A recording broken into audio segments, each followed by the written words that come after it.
Yang saya hormati Bapak Pengasuh Pondok Pesantren Wadil Ulum, Yai Supekan ya, Yai Supekan beserta Garwo, serta teman-teman pengurus Pondok Pesantren Wadil Ulum, dan adik-adik santri semua yang sangat kami banggakan. Marilah senantiasa kita memanjatkan puji syukur kepada Allah Subhanahu wa taala yang senantiasa memberikan rahmatnya pada kita ya, sehingga kita masih diberi waktu, kesempatan untuk berkehidupan ya, itu sangat luar biasa, harus selalu kita syukuri. Kita masih diberi sehat, masih diberi sempat untuk mengikuti kegiatan-kegiatan yang insya Allah positif ya. Salawat serta salam marilah senantiasa kita aturkan kehadirat Nabi besar Muhammad Sallallahu Alaihi Wasallam yang sangat-sangat kita nantikan sahabat beliau besok di Yaumil Qiyamah. Pertama kalinya kami ucapkan terima kasih sekali karena masih diberikan waktu, kesempatan untuk kami datang ya dalam rangka kegiatan intervensi hasil screening masalah kesehatan jiwa yang sudah kita lakukan di beberapa bulan yang lalu. Yang kedua, kami mohon maaf karena harus mengganggu kegiatan adik-adik semua, yang mana biasanya sore hari itu ada kegiatan khusus yang harus dilaksanakan, tapi kami ganggu untuk mengikuti kegiatan pada hari ini. Teman-teman, adik-adik semua mungkin masih ingat saya yang dulu pernah datang ke sini ya. Masih ingat G? Nama saya Pak Edi ya, dari Puskesmas Margoso 2, kita tetanggaan ya. Saya kalau Jumatan itu biasanya yang imami Yai Supekan, kadang yang khotib juga Yai Supekan, kadang beliau termasuk khotib yang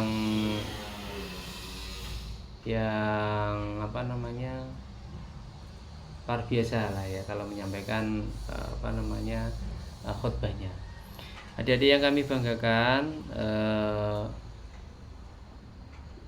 terima kasih atas waktunya, meluangkan waktunya. Terus kemudian meskipun tidak semua santriwati dan santri putra bisa ikut, tapi tidak jadi masalah. Yang penting dalam pembelajaran itu tidak selalu harus banyak ya, misalnya satu pun harus tetap kita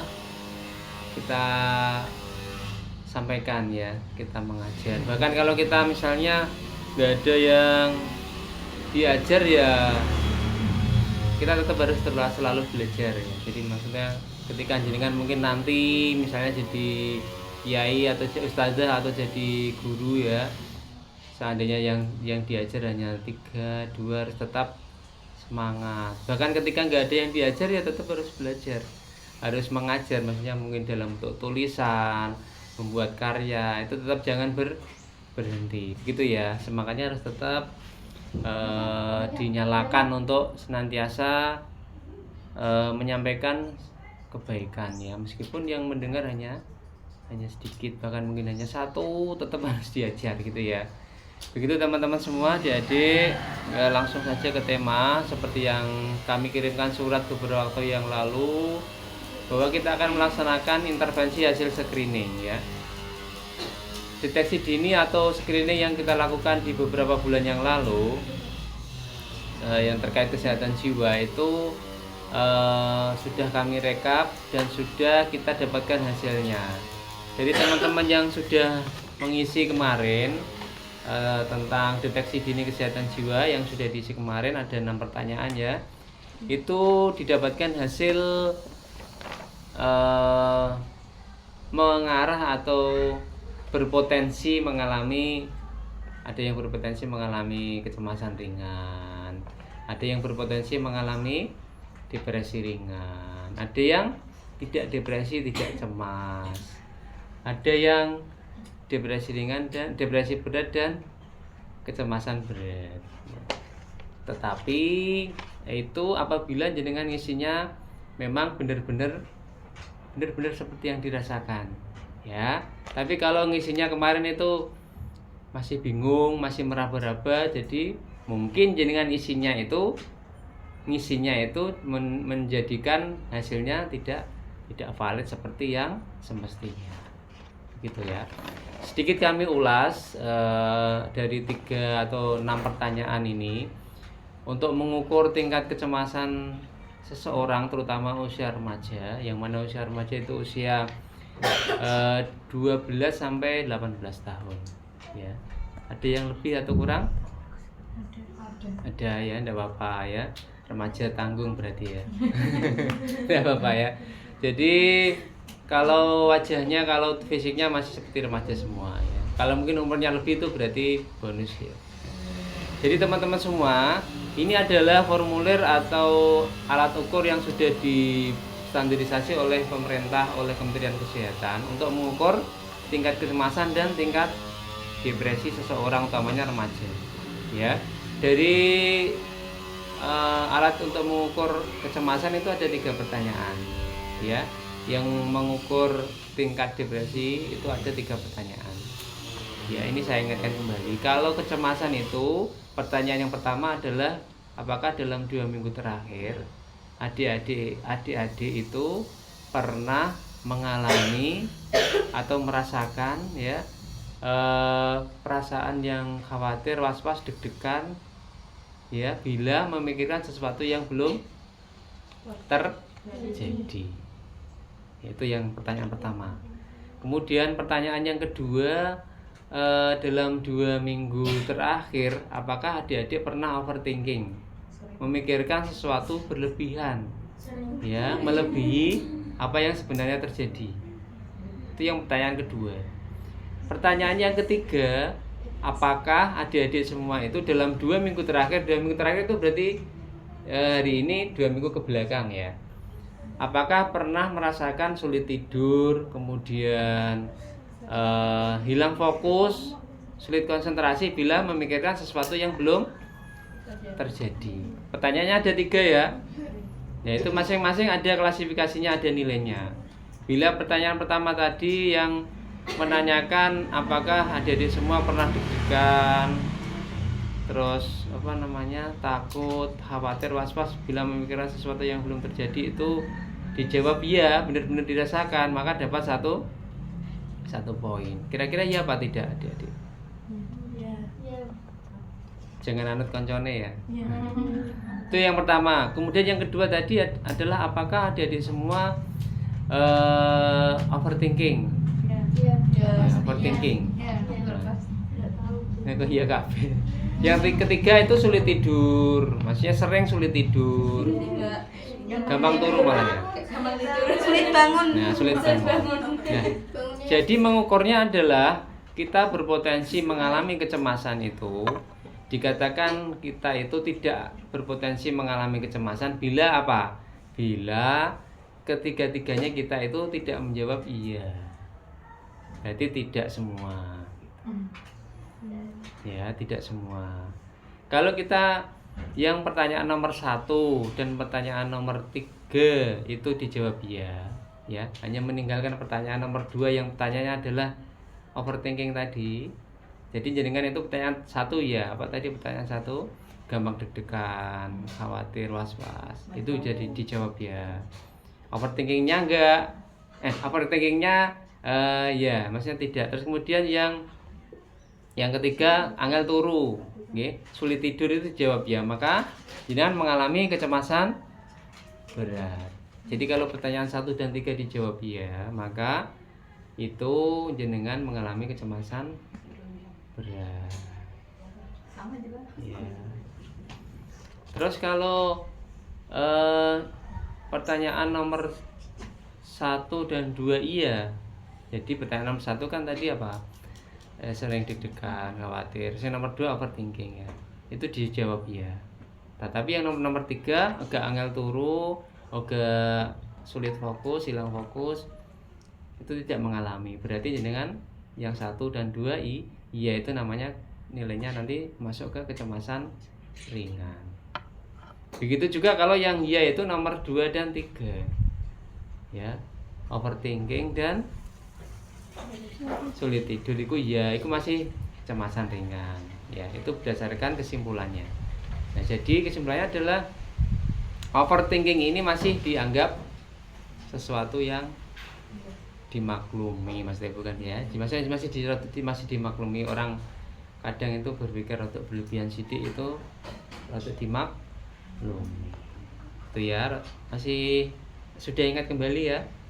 Ya, itu sedikit gambaran tentang penilaian tingkat kecemasan dan depresi remaja.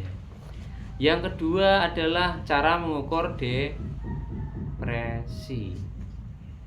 Kemungkinan depresi, bukan depresi. Kalau yang bisa menentukan depresi atau mengalami masalah mental itu adalah psikolog dan psikiater. Jadi kalau alat ini hanya alat deteksi dini untuk mengukur sejauh mana potensi, kemungkinan ya kita mengalami kecemasan atau depresi. Tidak merupakan alat penegak diagnosa, tapi alat rekomendasi, alat untuk ini namanya alat untuk sebagai rekomendasi supaya nanti bisa dilakukan tindakan-tindakan selanjutnya.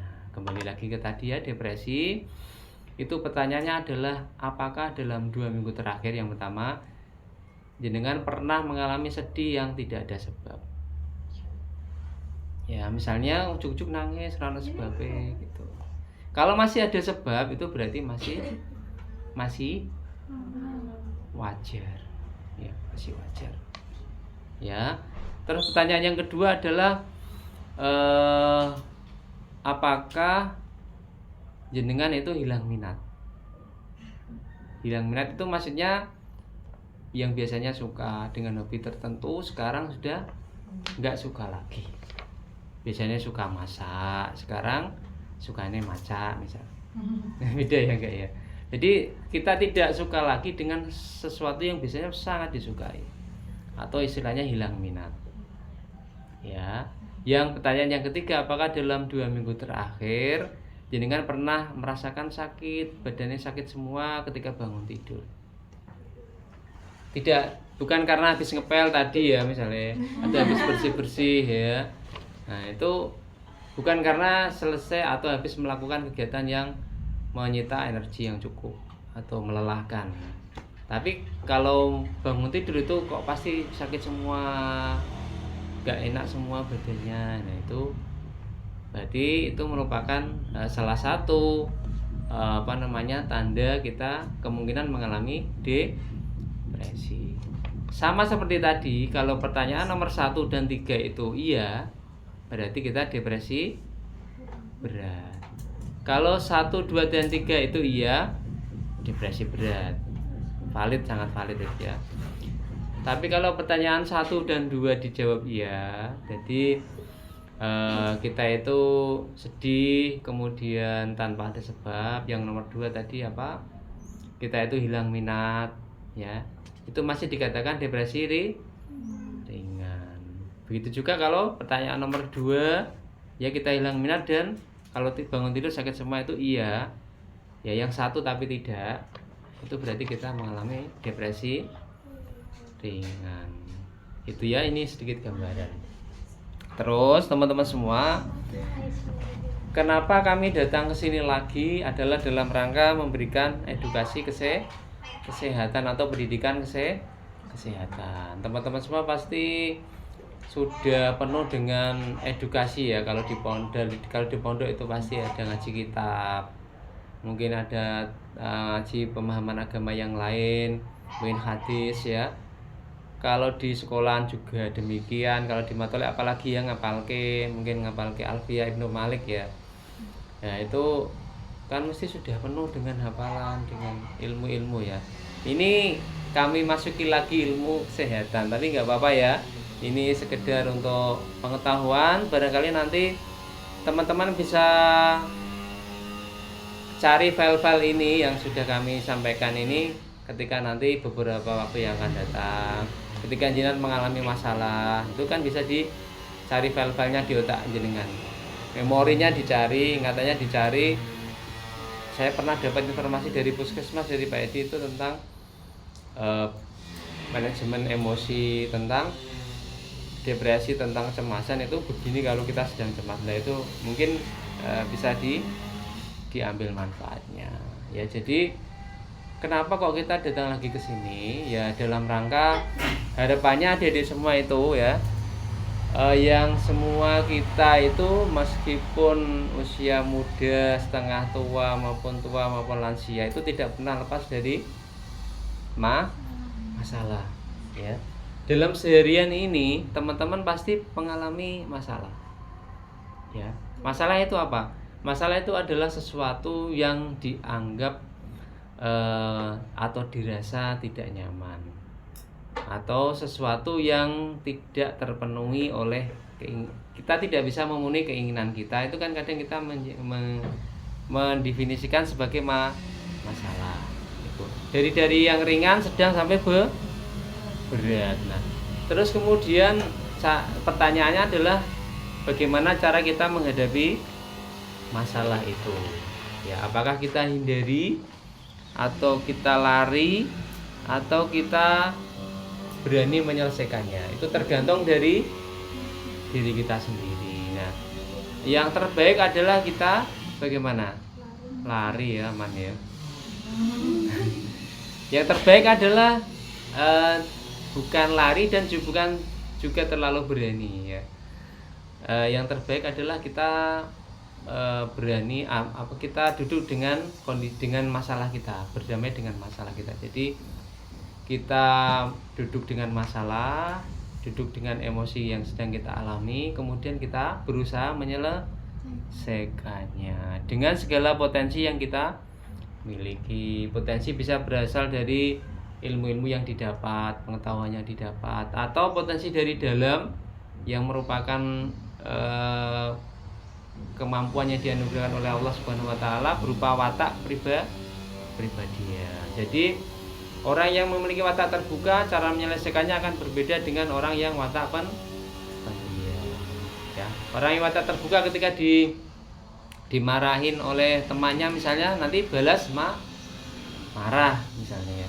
Kalau yang pendiam mesti nangis biasanya, atau masuk kamar mandi, kok gak keluar ternyata nangis. Nah, itu karena apa? Karena itu tergantung dari watak kepribadian, watak dasar kita masing-masing, yang itu dipengaruhi oleh siapa? 7 generasi ke atas kita.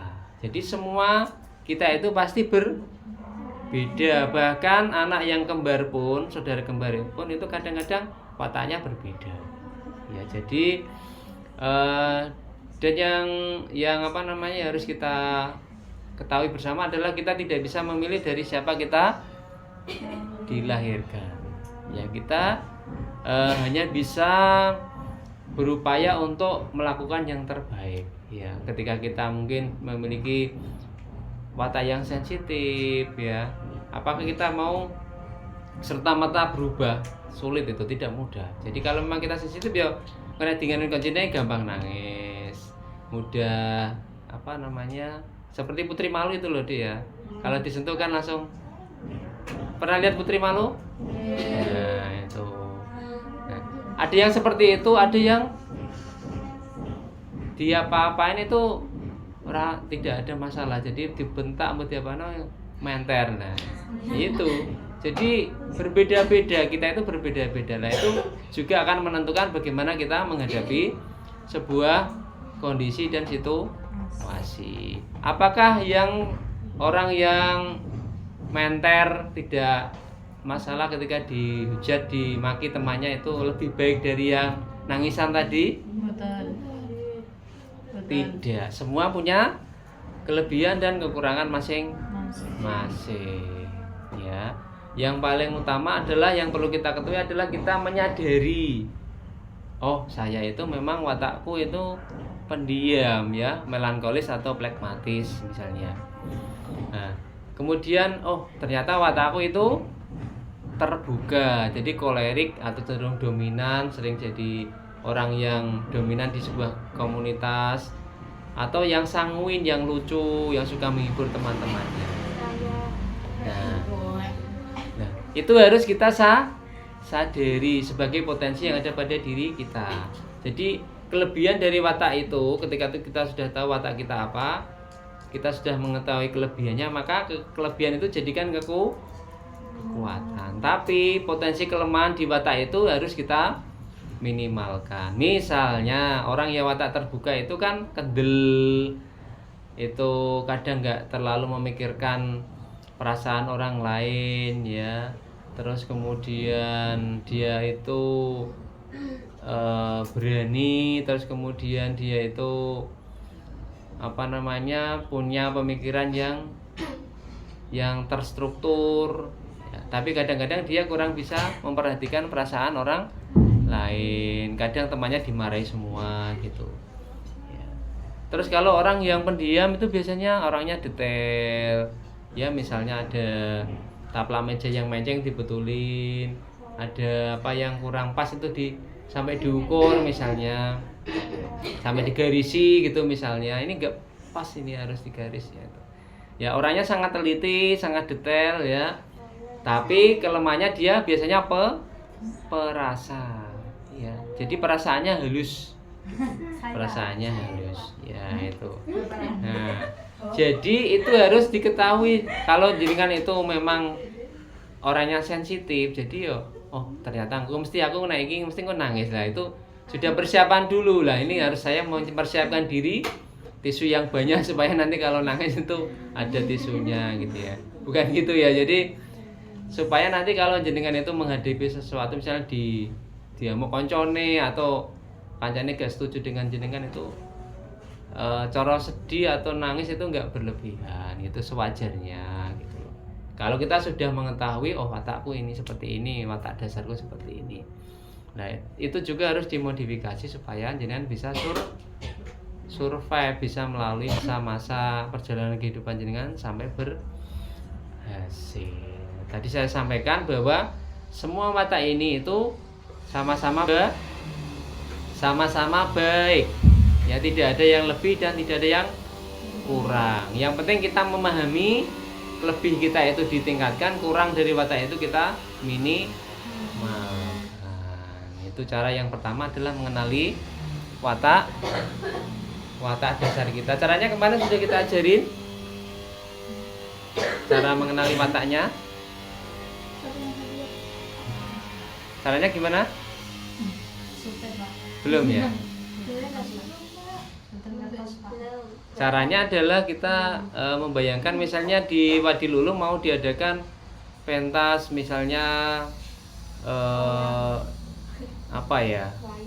sendera tari atau pentas tentang apa gitu. Lah itu drama apa ya misalnya. Itu maka kan dari pondok kan akan menentukan yang jadi sutradara siapa, yang jadi penulisnya siapa, penulis skenarionya, jadi pemainnya siapa, jadi penontonnya siapa. Nah, saya nonton kan yo rasido ya, masa sampai main kabeh saya nonton ya. Jadi kalau kita ada seperti itu, kita bayangkan ketika masih SD atau masih MI, belum terkontaminasi dengan hal-hal apalagi medsos ya, itu kalau kita memilih menjadi sutradara, maka watak kita sebenarnya adalah, watak dasar kita adalah kolerik ya, atau terbuka yang kolerik. Jadi cenderung biasanya jadi pemimpin, jadi ketua kelas ya, yang suka mengarahkan anak adik-adiknya atau teman-temannya ya. Kalau dia itu pengen jadi wah Pak aku jadi sutradaranya yang nanti ngatur ya, itu berarti wataknya valid, dia kolerik atau terbuka yang dominan ya. Biasanya dia cenderung jadi ketua kelas, kalau di sekolah manggen ngarep biasanya ya, ora wedi ngono dia maksudnya. Nah, itu watak kolerik. Yang kedua adalah ketika dia milih menjadi pemain, maka dia itu wataknya sanguin. Jadi dia itu biasanya ingin menjadi penampil gitu. Ya misalnya mau ada pentas yo, Mas aku nanti saya mau coba puisi wani gitu loh. Nah, itu biasanya wataknya adalah sanguin. Sanguin ada yang cenderung lucu, ada yang cenderung seperti artis misalnya. Jadi dia itu pengen menampilkan. Ada yang lucu juga. Jadi dia itu kalau ada sebuah misalnya di kelas atau di pondok itu mesti dia dinanti teman-temannya karena dia itu paling lucu. Baru jalan dari jauh itu temannya sudah ketawa gitu loh. Jadi baru jalan itu teman sudah ketawa. Misalnya ada pentas dia baru keluar dari itu sudah pada guyu kabeh. Padahal lurung ngomong-ngomong sudah guyu kabeh. Karena dia itu memang sanguin, jadi punya itu tadi bakat yang lucu gitu ya, menyenangkan teman-temannya. Kemudian yang selanjutnya adalah ketika dia milih menjadi penonton ya, maka dia wataknya adalah pragmatis. Jadi dia itu cinta damai. Ya pokoknya awas jadi penonton saja lah, kamu jadi ini, aku wes nonton wae gitu. Nah, kebanyakan kita itu wataknya adalah pragmatis. Ya kebanyakan dari kita itu orangnya cinta damai, tidak suka konflik. Ya biasanya itu kelebihannya itu dia itu cinta damai, tapi kelemahannya biasanya sulit menentukan pilihan. Ya biasanya seperti itu, yaitu watak pragmatis. Kemudian yang terakhir adalah watak melankolis. Itu yang kalau dari keempat peran tadi dia pengennya jadi penulis skenario. Jadi dia itu orangnya sangat detail, hobi menulis gitu. Misalnya tulisannya kurang pas dibusek lagi, dibenerin. Terus ada sandal yang menceng dibetulin. Misalnya figura menceng dibetulin sampai di bawah garisan gitu. Suruh mandeng temennya, ini udah pas belum dapat. Nah itu biasanya wataknya adalah melankolis. Orangnya sangat detail, sangat teliti ya. Kelemahannya dia itu tadi, kalau ada sesuatu yang diharapkan tidak tercapai, dia akan sangat sedih sekali, sangat terpukul. Misalnya udah belajar sampai 3 hari 3 malam ya, berharap dapat ranking 1, malah yang ranking 1 malah yang tidak belajar misalnya. Nah itu nanti membuat sangat sedih sekali. Itu teman-teman sekedar gambaran cara mengetahui watak kita. Itu sangat penting sebagai fondasi kita bisa menghadapi perjalanan kehidupan dengan potensi yang kita miliki yang sangat-sangat berbeda satu dengan yang lain. Kita itu sangat istimewa, sangat unik ya, tidak perlu menjadi orang lain. Kita sudah punya kekuatan sendiri. Pertanyaannya adalah apakah kita mau menggali potensi kita, atau kita malah selalu menyalahkan diri bila mana kita itu merasa tidak mampu ya, temannya lebih, jadi kita merasa kita menjadi orang yang tidak berguna. Nah itu sangat-sangat harus dihindari. Itu ya yang pertama itu. Kemudian yang selanjutnya adalah yang tidak kalah pentingnya. Tadi saya sampaikan bahwa kita itu akan selalu menghadapi berbagai masalah. Hidup kita kan tidak selalu mulus ya. Di jalan itu kan nggak selalu lurus kan, mesti ada menggok ya. Kadang menggok neng Alfamart, kadang menggok neng Indomaret. Enggak ya. Jadi jalan itu pasti berliku-liku, kadang juga ada bolongan nih, ada turunan tanjakan. Ya, yang perlu kita miliki adalah bagaimana saat kita ngerem, saat kita injak gas, naik direm terus nanti ya enggak jalan, naik ngegas terus engkau ya malah tekan dindi gitu ya. Ya kalau digas, kalau di rem. Tapi jangan ditekan semua bareng kalau ora mlaku malah ya. Digas kalau direm ora mlaku. Jadi harus berganti. Nah, keterampilan inilah yang harus kita miliki. Kapan harus menyalakan saklar itu harus dinyalakan, kapan harus dimatikan. Kalau dinyalakan terus nanti listriknya bayari larang. Terus enggak efektif, enggak ada supaya buku masa dinyalakan terus, kan harus dimatikan. Kalau sedang belajar masa petengan ya harus dinyalakan. Jadi kita harus bisa menentukan kapan nyalakan lampu, kapan mematikan lampu. Jadi itu ya teman-teman. Sekedar sedikit tips supaya teman-teman bisa survive dalam menjalani perjalanan kehidupan yang menurut pengalaman saya yang sudah lama makan asam garam kehidupan. Dan jenengan kan seusia anak-anak saya ya. Anak saya yang pertama usia 15. Jenengan lebih ya? 17. Perempuan. Ada yang laki-laki, Dek. Tapi usianya 4 tahun. Niki bapak pengen bapak. Jadi usia anak saya yang pertama 1 SMA, yang kedua 1 SMP. Sekolahnya di Alhamidia situ loh, Dek. Alhamidia Bulu Manis gitu di situ. Jadi nanti pulangnya sekitar tanggal 18. Dan jenengan masih lama ya. Nah, itu jadi seusia jenengan-jenengan semua. Jadi saya seperti saat ini mulang anak dewe gitu.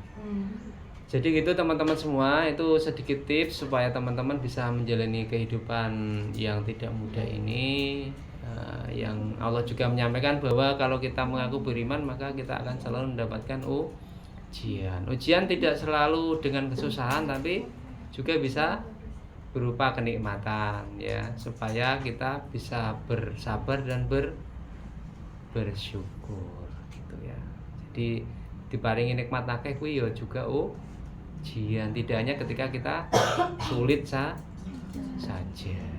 Itu ya teman-teman semua. Jadi tetap harus selalu semangat. Terus kemudian yang perlu saya mungkin menjadi ilmu yang mungkin bisa digunakan nanti teman-teman untuk memiliki emosi yang positif ya. Ini nanti sebentar lagi selesai ya. Jadi emosi itu ada yang negatif, ada yang positif. Emosi yang negatif adalah ada namanya sedih, takut, marah, gelisah, was-was, khawatir ya. Ya itu namanya emosi negatif ya. Itu kadang-kala tidak bisa kita hindari ya. Dan itu juga kalau dalam kadar tertentu itu memang juga dibutuhkan. Nah jenengan gak khawatir, gak cemas ketika jenengan dapat jadwal ujian ya, maka jenengan gak sinau. Tapi kalau jenengan ada cemas mesti belajar. Tetapi dalam kadar yang sesuai. Ya misalnya jenengan itu sudah bisa naik motor ya. Terus kemudian jenengan tidak khawatir atau cemas nanti nek simpangan karo mobil piye, jenengan pasti tidak hati numpak motore karo merem misalnya coltang. Nah itu. Jadi kadang-kadang kekhawatiran yang sesuai dengan kadarnya itu kecemasan sesuai dengan kadarnya itu dibutuhkan. Misalnya jenengan melihat ular ya, ular yang besarnya sapu atau apa, jenengan tanpa sama sekali dolanan jenengan dicokot. Nah itu. Jadi cemas dalam kadar tertentu itu dibutuhkan. Jenengan ngurepno gas yang bagian masak mungkin ya, tanpa ada kewaspadaan sama sekali, durepe kabeh terus sambil menyalakan lilin misalnya. Nah itu nanti bisa berbahaya. Jadi kewaspadaan atau kesiapsiagaan atau kecemasan bahkan itu kadang-kala diperlukan, tapi dalam kadar yang sesuai. Jangan sampai berlebihan. Yang tidak